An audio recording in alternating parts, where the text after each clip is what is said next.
down. I'll count down from 3. Okay, so 3, 2, 1, and going live. Hey, all right, we're live. We're all here. A nice tight family spreading the Rockies. Yeah. I'm in Vancouver, Victoria, so to speak, and we've got on the other side of the Rockies in Calgary, we've got Kate and Adam from my hometown, and well, how we love technology. Hey, say hi, guys. Hello. Hello. Caitlin is flying. All right, so yeah, the theme of this. We're launching, like we're breaking the atmosphere today. There you go. I like right? that. We're getting into it. So I was like, okay, we got to be leaving the atmosphere. And maybe we'll get further and further away from Earth. Amazing. Okay, guys. So what shall we talk about today then? Where do you guys want to start? What's going on in your world besides the clouds and the sky? And what should we focus on here? Well, So much. Let's get kind of to the heart of it, right? To our philosophy on, people and business and how we think that all works together. Yeah. Yeah, I think Caitlin has actually a really cool diagram she can put up behind her, which is cool. Would you like me to throw that up for you guys? Just take a look. Yeah.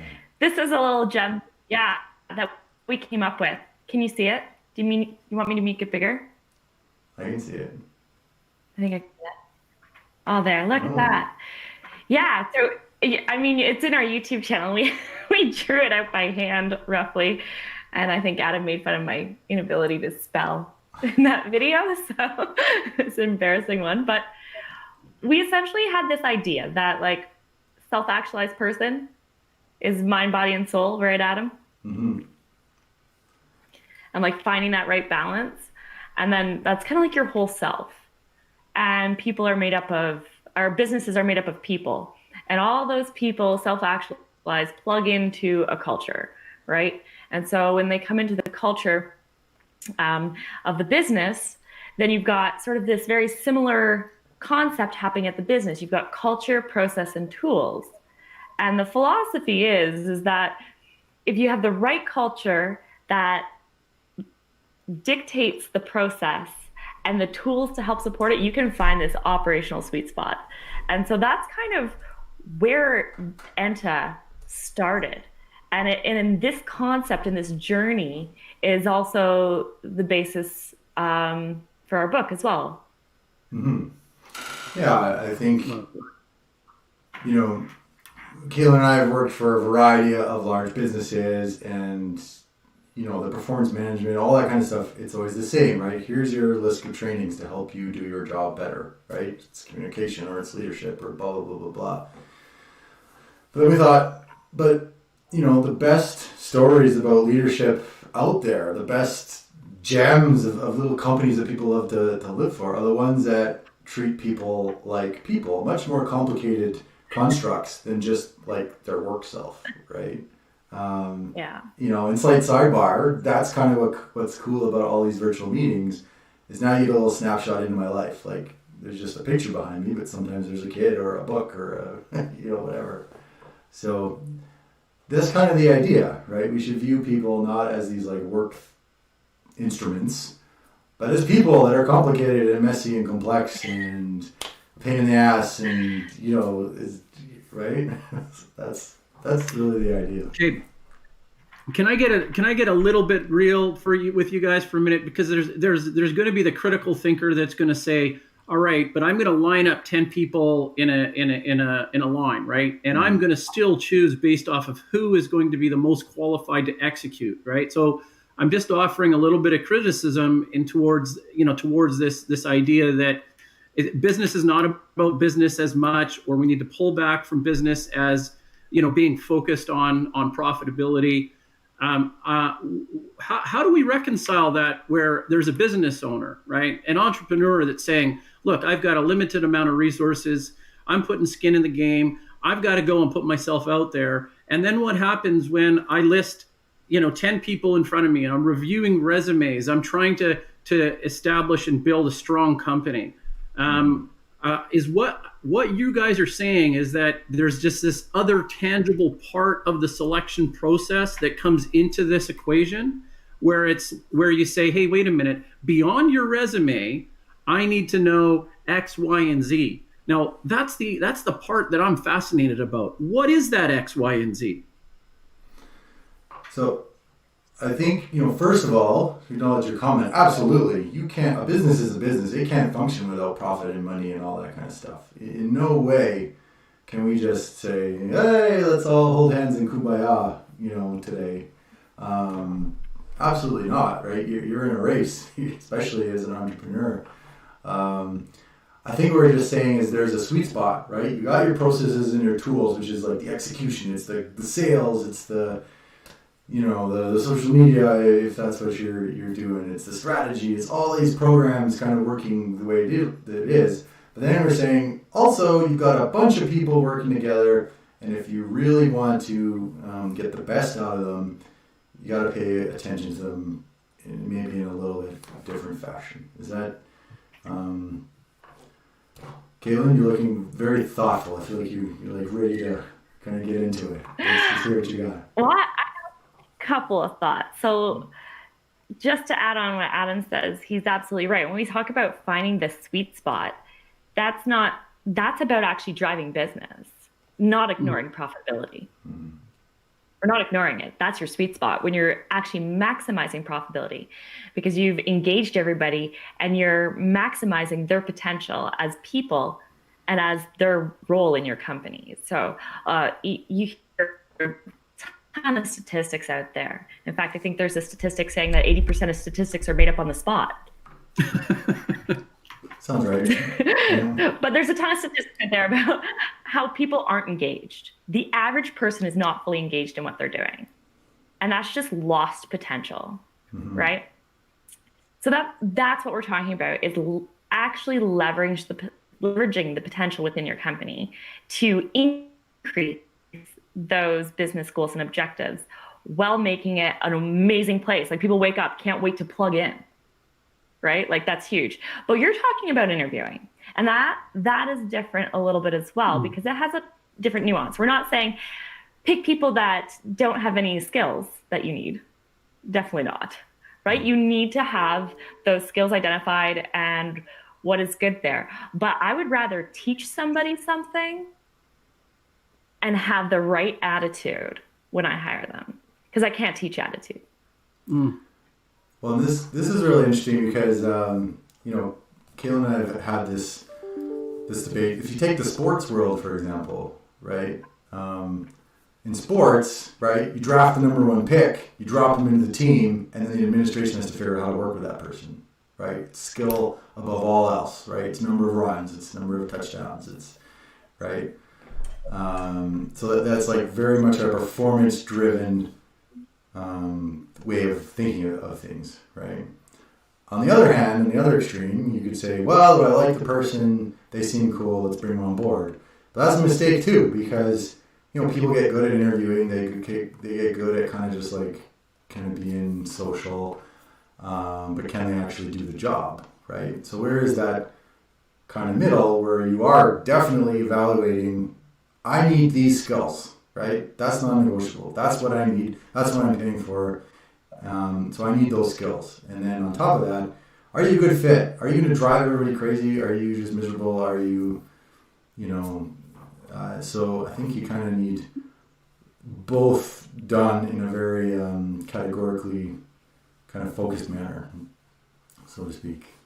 Right. So let me add to that. And I think the idea is that you are relying on some core fundamentals of human resources, right? So there's human resource selection or professionals out there. Obviously, this is the management of people in organizations, and it's a well-established discipline and a part of business management. So that exists. Where ENTA differentiates is to come to that table and say, look, we're going to find that sweet spot, which is that point on the concentric circles where everything overlaps. And this is the nuance for the company that will propel it into the future in a way that will sustain the optimal growth, not just growth of any kind of growth, but the optimal kind of growth.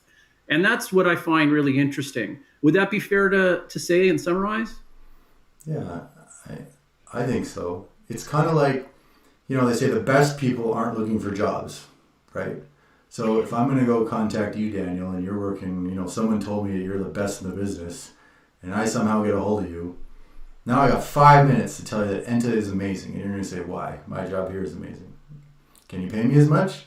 Well, actually, no, not quite close, but this, and this, and this. What would convince you to come work for me, right? And that's when we get into, okay, well, here we go. You have an opportunity to innovate. We make sure that all our process tools are flexible and malleable. We have a very well-defined process in which you can suggest improvements. We allow you to work 15% of your time on whatever the hell you want, right? We want champions that are going to be creative, and we're going to give you a sandbox and we want you to play in it. Then you might say, okay, I'm listening, right? And that's talking about that culture we want to build, right? But I kind of alluded to a little bit. There is definitely process rigor that has to be built around that so that it is driving business, right? You can't come to me and say, I have a great idea for a new ice cream flavor. And I'm going to say, that's really cool, but that doesn't help ENTA, right? So I'll eat it. Yeah. Maybe it does help ENTA. Yeah, maybe I spoke too soon, right? So the mechanism. Let's talk about the empirical mechanism for monitoring the success, because you guys are by definition you guys are business consultants. Albeit epic business consultants, right? It's like you've perfectly imprinted on me, right? Because I think and associate with both of you guys, and the word epic comes into mind. So you've done something right? So we do everything epic. This is what we do. This is what our brand is, right? So that part is a thumbs up. But what are the empirical methods or the some examples of measuring the effectiveness? Does it of the organizations? Is there anything? Are they the standard types of things in terms of profitability? Or is there some other metric that you're implementing into the measurement of this this type of approach? Yeah, there's always going to be the metrics that you typically measure business success, and that doesn't go away. But there's other metrics that you can add in, and other things that would seemingly be something that why would you measure that, right? Kind of thing. And so we talk a lot about culture. And even like you mentioned human resources being a program for people, but it's really a program that 9 times out of 10 is geared to just processing people, but not geared to the actual person, right? Even when they do performance reviews, it's just processing people. Like, how many times have I heard people go, "Oh, performance review time again. Guess I got to fill out my form." Like they're not engaged into it. They don't want to do it. They don't think it's adding value. They're like, it's a task to get done. People are not process, right? And so I think that there's different things that you can measure. But if you have people who are dedicated to cultivating the culture in the company, you can measure that. You can measure how many people engage on the company's social media. You can measure how many people show up to the event. You can measure how many people respond to a survey if people aren't already surveyed out to death. But you can measure engagement in different ways. And you can build programs like so many companies. And Adam, I'll let you get into this. Talk about the social clubs. Okay. And maybe this is a good segue for measurement, right? Because you got to be careful when you measure things because they will drive behaviors. People will try and game them. Kayla and I have a good story about a company that, charged by the hour, and then an innovation came along, like a piece of software that could make things way better and way faster and more awesome. But they decided not to purchase it or do it because then they would have to charge less hours. They'd make more less money, right? So short term, great. Long term, now they're not providing the best solution for the client who eventually forced them to get it, blah, blah, blah. So you can see how measurements are tricky in terms of how they drive people to gain these. So you kind of gotta, if ever you pick a measurement, you gotta be careful what happens. So like social clubs, you could try and measure like attendance, how many people attend an event, right? But I think the problem with social clubs that I've seen is that people treat them like event planning committees. We plan events, right? Once a week there's we do a lunch in the boardroom, okay? And, the same people come hang out every time.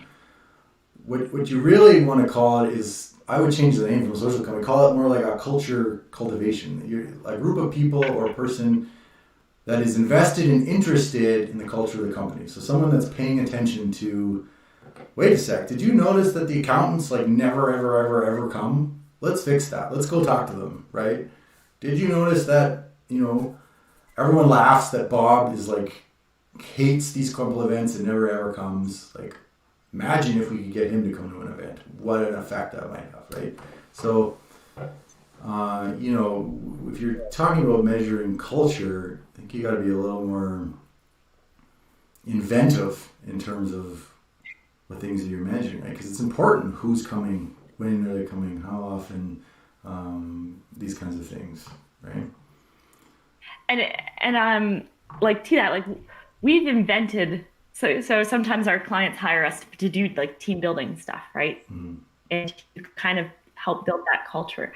And so it wasn't, when they hired us to do these things, we don't just do it okay, here's an event, everybody show up, get engagement, whatever.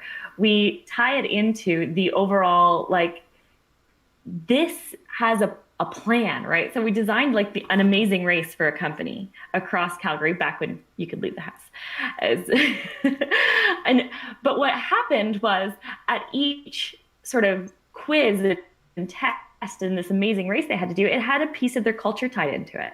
And so the puzzles actually led them down this journey talking about culture, and it was a journey, right? And they had a blast. But design your events with purpose as well, right? Or your interactions. It was really neat, and they had a blast and also felt tied into something bigger than themselves, which is the point. Mm-hmm. Very interesting.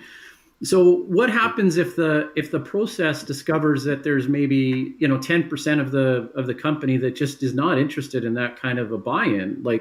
You get people that push back in any kind of system.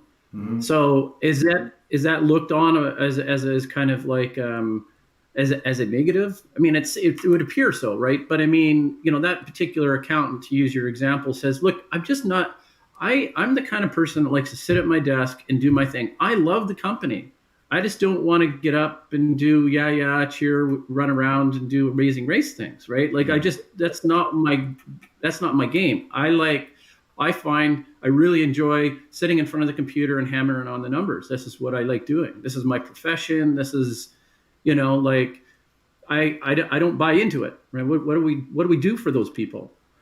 Well, so this is why, like you said, measuring 100% attendance as a target is tricky, because absolutely, you got to be respectful of those people that are hey, I love the company, I love the atmosphere, I got friends here, but I'm really not interested in having lunch with you, right?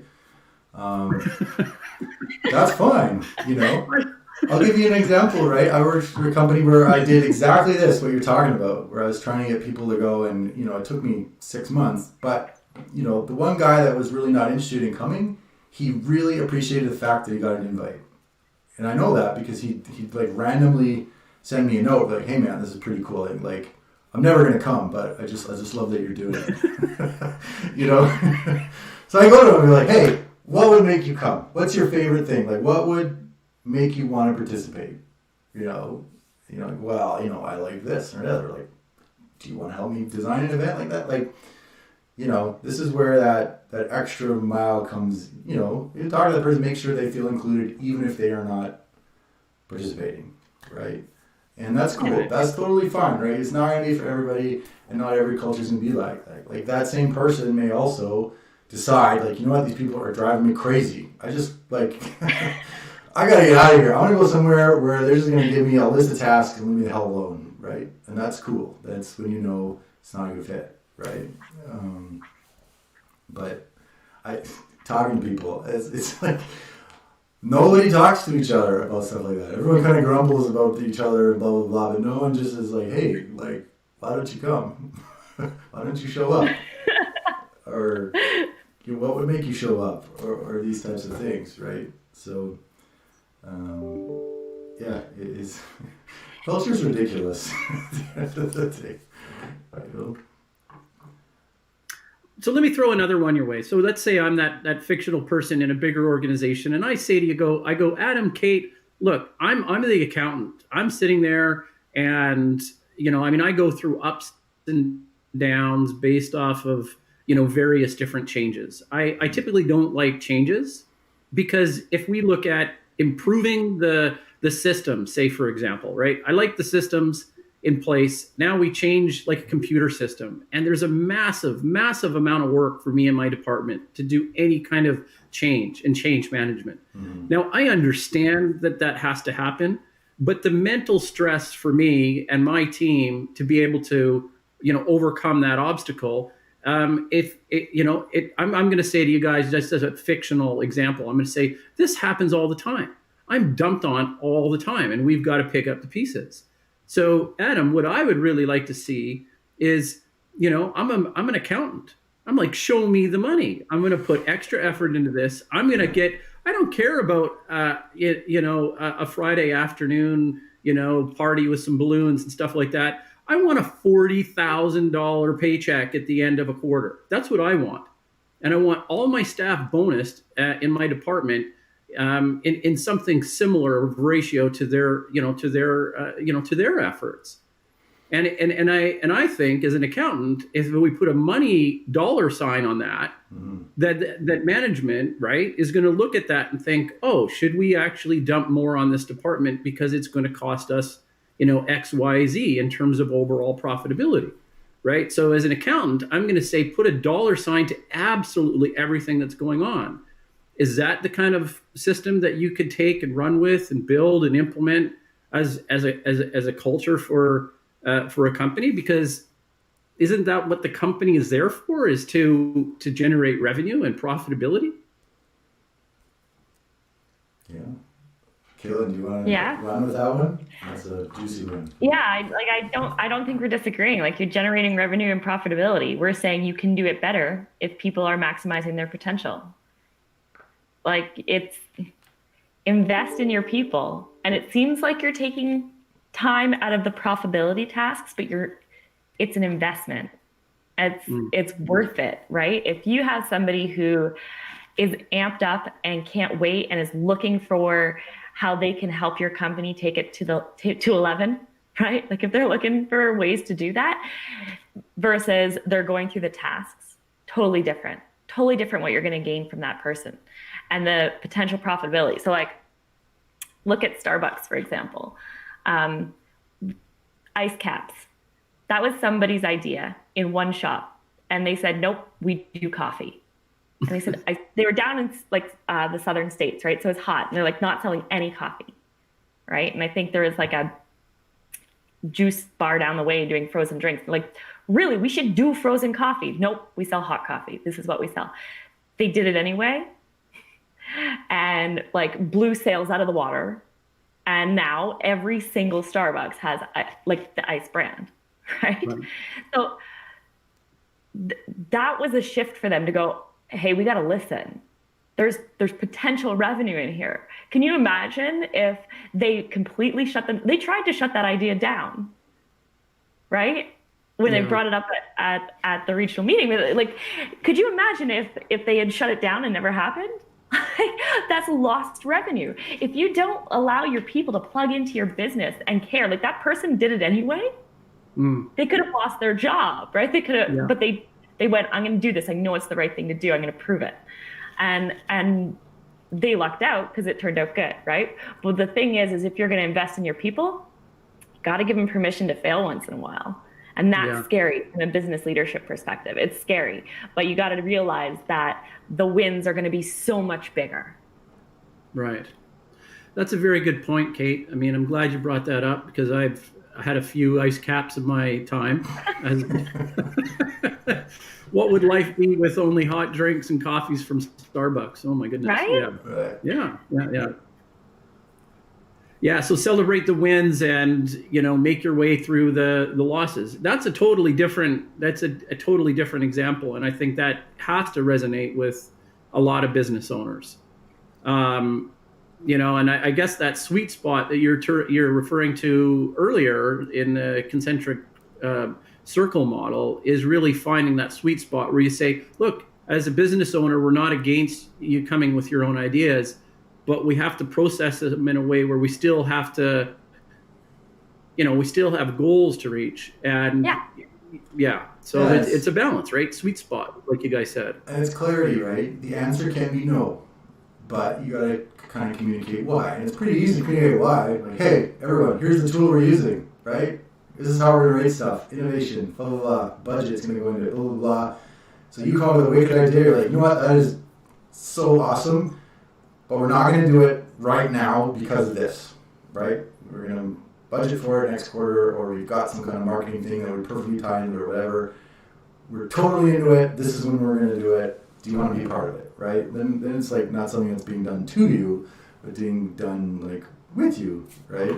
So it's just this transparency, so you can be like, hey, it's pretty easy. Anyone has an idea, we're going to run it through the exact same criteria, and it comes out the other end, yes, or no, but, or you know what, you're almost there, but we have a few more questions to think about, right? And there you go. Your people are learning how you're thinking, right?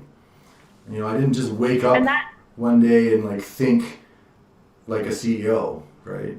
I'm still just learning how to do that, right? So somebody that has a cool idea has to plug into my brain and see all the things that I'm looking at and how it fits, right? And I have to communicate that back to them in a way that makes sense.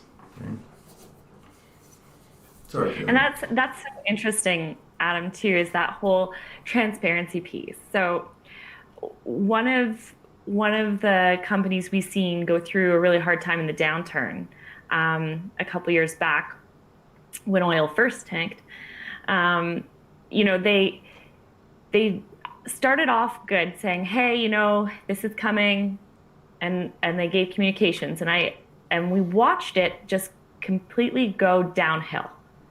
And it literally, all they needed was transparency and open communication. Like, had they have said, here's where our struggle is, does anybody have any ideas? What are you guys willing to do as a team in order for us to,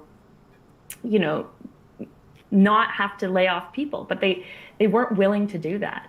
They closed down the communications, they let people go, and it was like every Monday? It was like, who's walking out? Because they won't do it on a Friday. It was Monday or Tuesday. There was a day of the week, and we knew because everybody's boxes were going, right? And it was like, they lost so much loyalty. And then when things started to pick up again, anybody who was worth their salt picked up and left when there was other opportunities at other companies. And that cost them huge, right? Because they had got rid of the people that they thought weren't performing.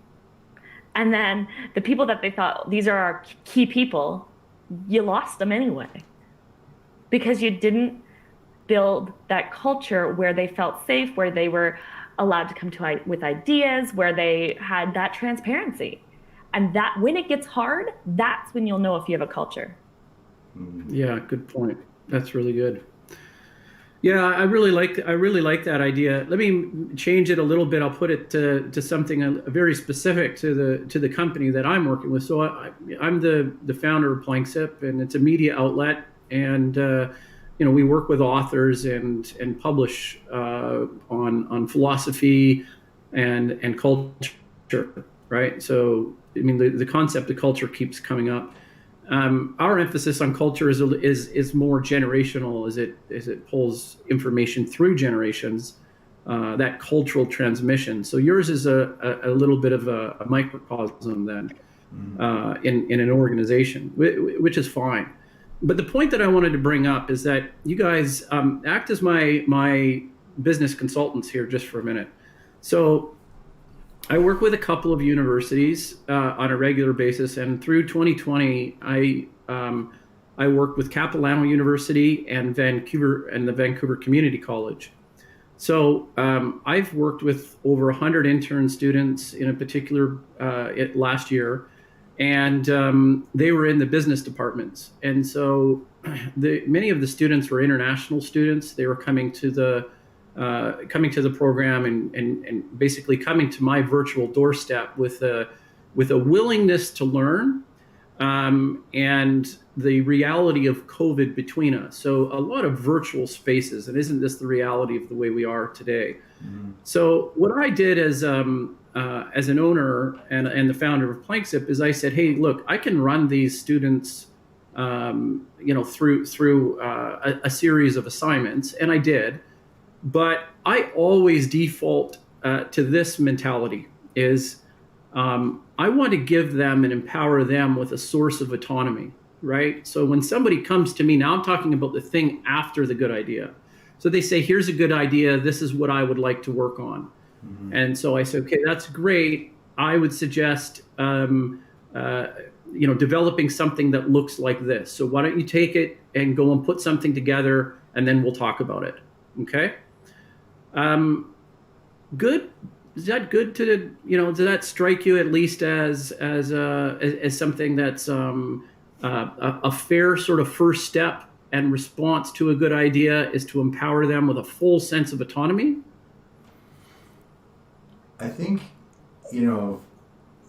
autonomy is an interesting question, right? Like the first thing that comes to mind is like why questions versus what questions, right? So the coach, training me is going to say like, never ask why did you do this or why are you wanting to do it this way. You ask like, what did you hope to gain from doing it this way, or what process were you thinking about when you blah blah blah. So like you can see how by asking a what question versus a why question can cause this person to think about it maybe in a different way, because you're right, they're coming to you, you have more experience, you have some wisdom to impart. At the same time, you want to give them enough room to kind of make their own mistakes and do their own thing, right? So, that tiny little trick, I think can be very helpful when you're trying to do that, because, if you're like me, I'm instantly, if it's a cool idea, I want in. I'm like, okay, we can do this and this and that, and now we'll do this, and like, before I know it, I've taken it, I made it my own thing. So like, it's really hard to just like, remember some of those cool things, because you're right, like it's their idea. Let them go. Let them figure it out. And if it takes them 3 days to make a link that you just made in 5 seconds because you've seen something like that before, that's okay. It's not the worst thing. But where do you draw that line? Like I think that's where kind of intuition and experience comes in terms of a leader. Like if there's no right or wrong answer there, I don't think. And I think there's different types of people too, right? Some people are, they like to take their idea and get it started and work on it. They want to be a part of it. And some people that kind of freedom kind of scares them a little bit. They would rather have somebody help them structure it, right? And walk them through the process. Like they might have the idea, but for you to go, hey, go get started, get it, go do it, that can be maybe not their strength, right? And so that's one thing that's really interesting is being able to understand like, yeah, this person is really good, but they're going to need somebody to help them map out the idea, right? So that's where, you've got to be playing to your team's strengths as well. Everybody has great ideas. Some people are good at executing them. Some people are good at finishing them. So like me, I'm 100% like, I will get that project started. Not so good at finishing, but Adam, he's an achiever. He wants to see it through to the end, right? Like he is gonna get it done. And so our strengths really play off of each other. And sometimes I'll say to Adam, I need you to get me unstuck. Like I'm stuck. I've petered out, and then Adam will come in and he'll infuse or he'll take it and get it over the finish line. And so as a leader, or as somebody who's working with people, it's important to understand those strengths to be able to say, hey, that's a great idea. Like, who do you need to work with to do it as well, right? Like kind of help them sort of formulate that, because not everybody can take it away, take the idea and turn it into start to end a solution. Does that make sense? Absolutely, you guys. And I want to, I hopefully hasn't felt like I put you under the grinder in the first part of this, but I want to come up for air because I can say you guys have nailed something here, right? And I want to acknowledge it. It's not just the individual, it's actually, it's the group and it's the relation. So you guys pointed out that even in your own internal organization, it's how you guys feed off of each other, right? So it's not always it's never an individual approach. And so I would even add to that to say that a good leader, somebody in the company, whether it's a CEO or the head of a department, is going to say, I'm going to, like you said, Kate, get people to play off of each other's skills, right? And so with that same sort of culture of autonomy that I like to foster within my own company, right, is as I'm an entrepreneur, just like you guys, right? So the last thing that I like to do is have somebody bring me an idea and then I have to take that idea from start to finish, realizing how difficult an idea is to actually foster, execute, monetize, prioritize, right? This is a big deal. And so if my feeling is that if I'm going to develop a culture that's based off of that, oh, what's this? The bird? This is ideas. These are wishes and dreams that we hope and we just send out into the atmosphere. Thousands of them. So easy. Yeah. Execution, not this easy. Hopes and dreams, man. Those are, if I had $1 for the amount of people who can say I had an idea or I have an idea, but people who take that idea, turn it to reality, there's way less of those. Absolutely. Plus, that's bad for the environment. So stop sending wishes up into the air like that. Hopes, dreams, ideas. Woo. But then you're 100% right. Like, man, ideas, dime a dozen. Yeah. Anyway, but I do want to add one thing, which was the compliment that was coming towards the end of that. And I've said, and I have worked with you guys directly, and working with ENTA is a pleasure. There's the energy from both of you, which is great. But one of the biggest things that I take away from the duo that is Kate and Adam is that you, as consultants, you put that practical execution at the forefront of your message. And this is the biggest differentiator that I've seen with any business consultant. Absolutely. It's a really, you need to really acknowledge that, because there's such an ethos from consultants that we're an arm's distance away. And not with ENTA. ENTA is saying, okay, let's get involved. How do we plug in? And you're not afraid to do it. So that is a big plus. And I hope that if anybody is listening now or into the future, they realize that this team actually really does offer that. And so I think that the euphemism is they walk the walk, not only talk the talk.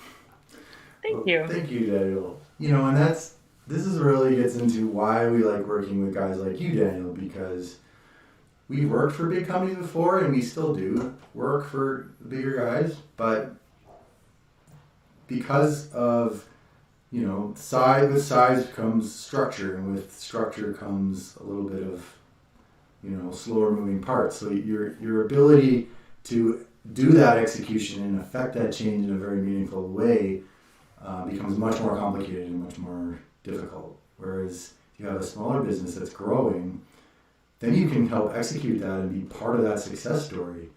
And if you can add in these gems of wisdom and tidbits and stuff from books you read, and you can kind of get that injected into a business as it's growing, now you're growing something that is has all that. So when it does get to a bigger size, it's all, that innovation is threaded right through it, right? That way of thinking, that blah, blah, blah. It's not like coming into something fresh and now you're looking at like a cultural overhaul. So that was a bit of a tangent, but thank you, Daniel.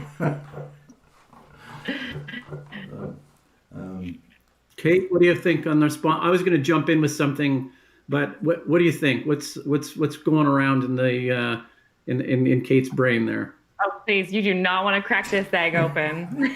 So that's a bag of squirrels in there. There's 100 things going on in this brain. No, I agree with that. I'm like, we love working with companies that, in that small to medium sized space, but like we have 3 filters when we work with somebody, right? They have to be ready to disrupt, they have to believe in their people above all else. And they have to, Adam? Profit through purpose. We want to work with people that want to change the world for the better. And that's where, like, we're not eliminating profit, right? And never in the sweet spot are we eliminating profit, but it's through purpose. There's a reason. And if they haven't figured that out yet, they might not be ready to work with us, right? If they're going to step on people, if they're going to make wrong choices, for the world around them to get profit, they're not our kind of people. Yeah, good for you guys. That's really good. I think it's actually part of a bigger picture, and in terms of, now I want to use culture in more of the traditional sense, because as a philosopher, I've brought academics into the conversation, and I say to them, look, as a philosopher, I got into the business world as a philosopher first and as a business person second. Why was that? Well, it was because I found that the way the marketing and the messaging was happening around me, I saw a void. I saw an enormous void. So that might satisfy the checkbox of the disruptor. I think there's a way better. There's a better way to do it from an organic approach, and that's the messaging and social media doesn't have to be all negative. We can complain about the systems that we have, or we can try and make them better. And so that's what my approach was, is to say, hey, we can use this technology, but no one's saying that we have to put out garbage. And that's how culture's changed outside the microcosm of the organization, is to see the change outside the world and then realize that potential. So when I bring in clients, they understand that the messaging and the branding is about an organic messaging, and it has much more shelf life than a click now, buy now sort of like fluffy business sort of thing, right? So that's the kind of messaging that I want to transmit through the organization, is the organic approach to growth and messaging. And it requires a constant sounding board and a reconciliation of team members to figure out who those team members are that are going to be able to realize their potential through that, through that cultural anchor point, right? And it's bigger than Planksip or any particular company. The substrate lies at a social level, right? Yeah. Mm-hmm. Well, and I think, if you're talking about the way you want to portray yourself to the world, right? The world doesn't necessarily care. Well, they don't care about how much money you're making. They don't really care about like your innovative processes or what you do as a company or your team building events. The rest of the world really cares about how you affect them, and how you affect them. I mean, it could be directly if they're a client or stakeholder or whatever, but often it's emotionally.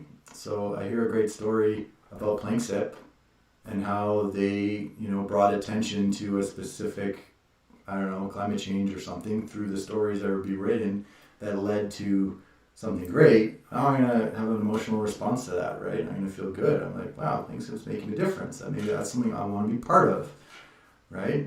And we're kind of just like dabbling into a social media conversation here, but like that's the message you want to share with the world, is like, hey, we're making a positive difference and we're sending ripples out, and that's what's going to get people's attention and make them, care about who you are and what you're doing. Because everyone has their role in their day-to-day, right? Doesn't matter who you are. So why should I take that even fraction of a second and care about you?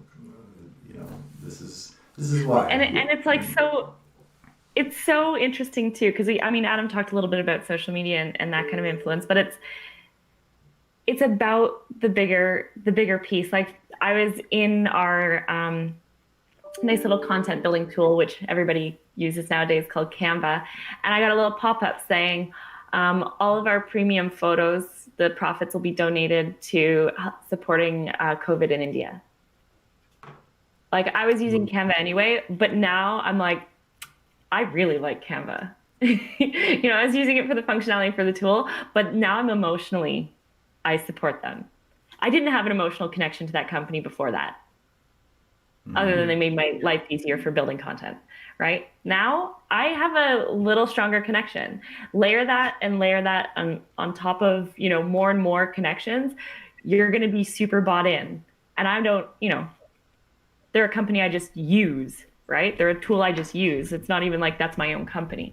It's the same thing internally as it is externally, right? And you talked about that. You're changing a culture. I think the biggest way to do that is through business. Business can have an impact. And I think, we can't necessarily rely on the charities and the governments to change the world. I think we can do it through business much faster. Absolutely. I 100% agree. I've been an entrepreneur, my entire life, pretty much. I mean, adult career, pretty much. And what that means, just as you guys know, is that we're self-starters. So we have to put projects together, and we're not waiting for something to fall on our lap. We are constantly thinking, building, innovating, and moving towards that common purpose. And so the idea of a culture or something that binds it together in a common direction is absolutely essential. Otherwise, we'd be a scattered mess of uncertainty, right? So there's something there, anyways. We have to have, a direction. Otherwise, we fail. Absolutely. Yeah. So what's in store for ENTA? Do you think? Like, how we know you can't really tell, but let's dream for a little bit. Right. So is there a possibility of what ENTA looks like with 100 employees? Like what would that look like? Well, we know exactly what that looks like. Okay. Oh yeah, we've already envisioned it. We know exactly what that would look like. 100%. Well, do tell. What is it? What's the culture like then? Because really, that's what you're projecting is into the future, right? And this is, I'd love to hear that.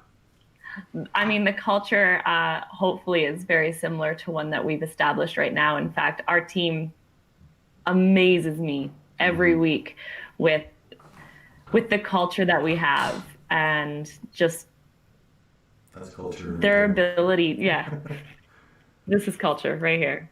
So the story with this. That's the ENTA. Not to interrupt you, Caitlin, is we adopted an octopus as our mascot because octopuses are such dynamic creatures and so versatile that we thought, what a perfect little mascot. And one of our teammates just totally bought into that and sent us these in the mail. These little octopuses. And I'm like, there you go. That's culture right there. That's kind of a fun little gesture that you didn't have to do, and it was amazing. And it's like brought us all together. Just a small gesture like that. And this idea about the future, I'll let Caitlin kind of continue telling the story, but. Yeah, well, Adam and I did this transformation workshop with an amazing company called Dream Reach Achieve, and we actually beforehand we did it at Azu Ridge, which is beautiful outside of Calgary, like kind of set in the mountains. We went through like this whole meditation journey, which was really cool. We believe in mind, body, soul, and so Adam and I are very passionate about making sure we include all of those in both like the business side of what we're doing as well as our personal self. So we went through this meditation journey, and one of the things that we talked about when we were coming out of one of our meditations, actually one that Adam led, he's really phenomenal at that stuff, was the vision of what ENTA looks like, right? And so it really stemmed around the being perpetually epic. And so what we would love to be able to have is this team of people that can take a company, a small entrepreneurial company, and set their whole business up for success They go through a great selection process and they literally get an accelerator, boom, right to the end. Uh, Launch them into success faster than they could ever imagine, like making sure that they succeed, because we want that to fund the next three and the next three and the next three. And it just is this exponential impact of perpetual epicness. And that's the vision that's going to happen. That's great. Yeah. I mean, in some respect, I mean, well, in every respect, that's the program that you and I are working on together, right? Is the practicum student program. And, there's, we can talk about it for a minute. I mean, the intention was to actually bring the concept of Planksip out to language learners all around the world. And with the ENTA team, that's moving forward. So, it's undoubtedly going to be epic, I think. That's awesome. And think about that. Think about how many people you'll kind of touch your influence in your little way, right?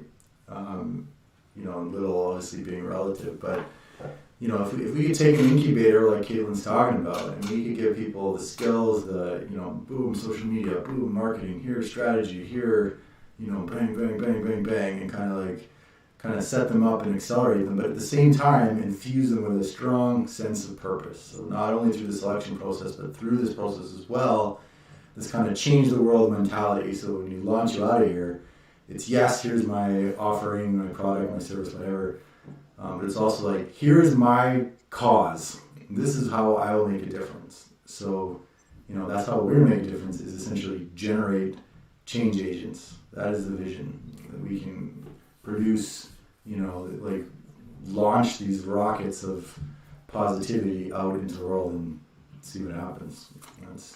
That is the dream, so to speak. Yeah. Well, I like the fact that it does couple the two. It's economically viable for scalability, right? So, there's no overlord of capitalistic sort of tendencies that are coming to, bear down on us from greed. That's not what the idea is. Mm-hmm. But there's a real practical approach to scalability, and it's self-funding and perpetual.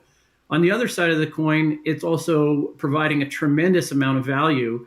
And when we're talking about flushing out the program, we're continually adding, value into the program, right? And not trying the mindset, at least from my standpoint, isn't maximizing dollars. It's about maximizing the number of people that first and foremost, let's see how many people and how many students and how many lives we can affect, and, keep going, from that sort of standpoint. If the system starts to self-implode, then maybe it does need a little bit, more, more funds. But for the most part, I think there's a lot of room for growth. And isn't that's what a company, should be doing, and leadership, at least in an economic model, is managing growth.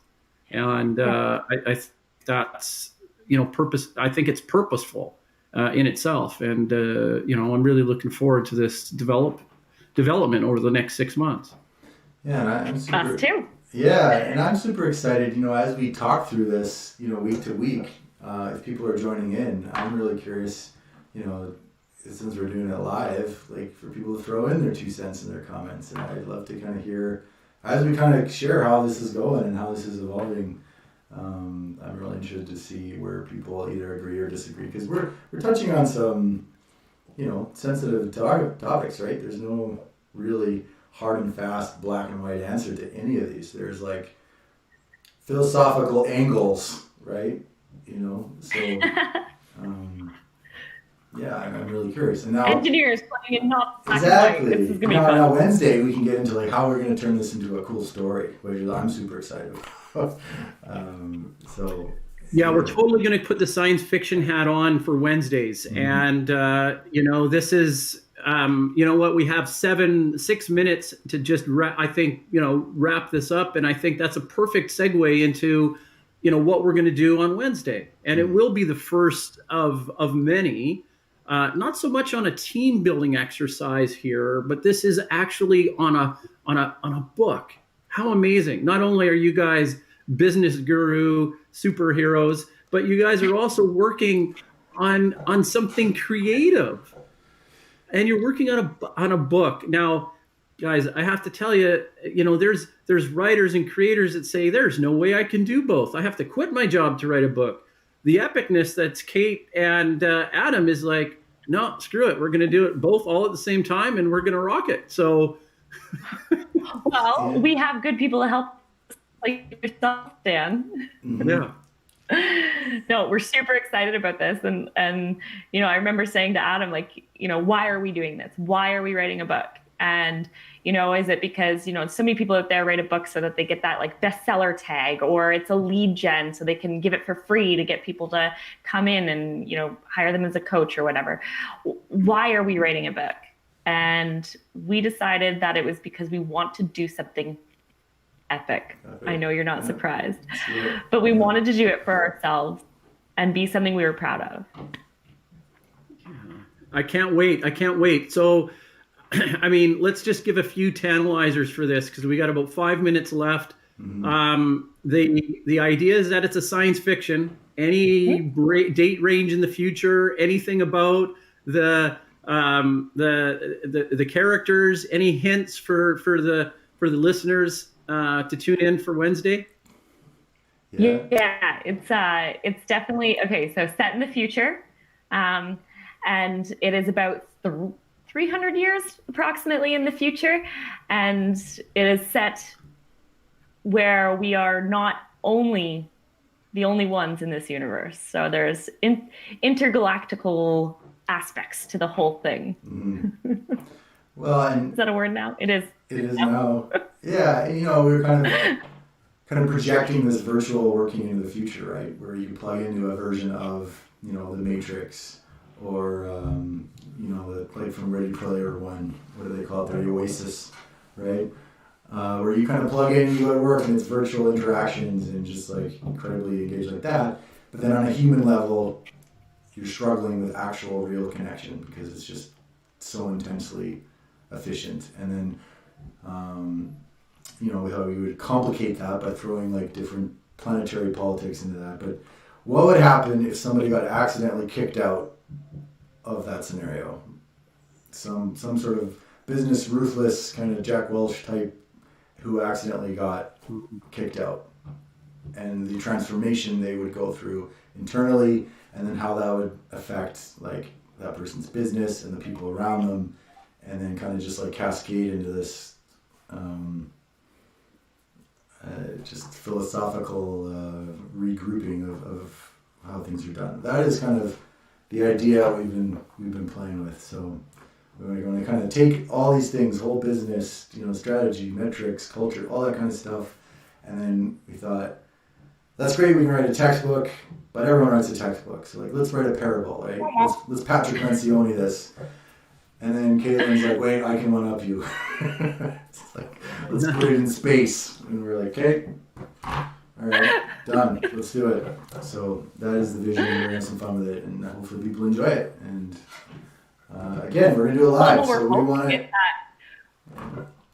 What we're hoping is that, like, as we do this with you, Dan, like, when we're stuck, we want people to, like, give us inputs or be like, no, that's not feasible, or call us out, or like, we want people to, help sort of make this universe. And I think that's going to be just such a cool endeavor to have, like, crowdsource, what's going to happen to this character? Should you do this or this? Right? And be able to crowdsource that a little bit. So we're super excited for that opportunity to get people to, like, help us form this amazing journey. Yeah, participate in the process. I think that's the one key thing to finish up on, is that we all approach this, the three of us, and we said, you know what, let's make that writing process transparent and visible, to an audience. Because I do have the pleasure of speaking with many authors, writers, fellow co-creators, and the art of creation, for authors and other forms of creators, for example. It's a very solitary process, typically. Now, and in this sort of process that we're trying to do, which is going to be epic, is that we want to make our foundations transparent. And then, like you said, we were going to try and bring some people in. So I have a couple really good ideas for bringing some people in, and I think we should do a two-prong approach. I think it should be on the book, and then also for our series of business consulting too. So, I look forward to putting basically like a snapshot together for both of those programs, and doing a little bit of outreach to try and bring some people in. And I think that would be a really good strategy in tandem to do with the book launch and today's episode as well. Hey, at Amazing. the very least, Love it. My mom will probably dial in, so there we go. Thanks, Mom. Yeah, exactly. Awesome, guys. Well, you guys are great to be with on air and off air. So thanks for joining, and everybody tune in for next Wednesday when we start the first episode of the science fiction story development, and come back next Monday and every Monday to find out what Kate and Adam are up to. And thanks for being with us today. Thank you. Take care, guys. See you soon.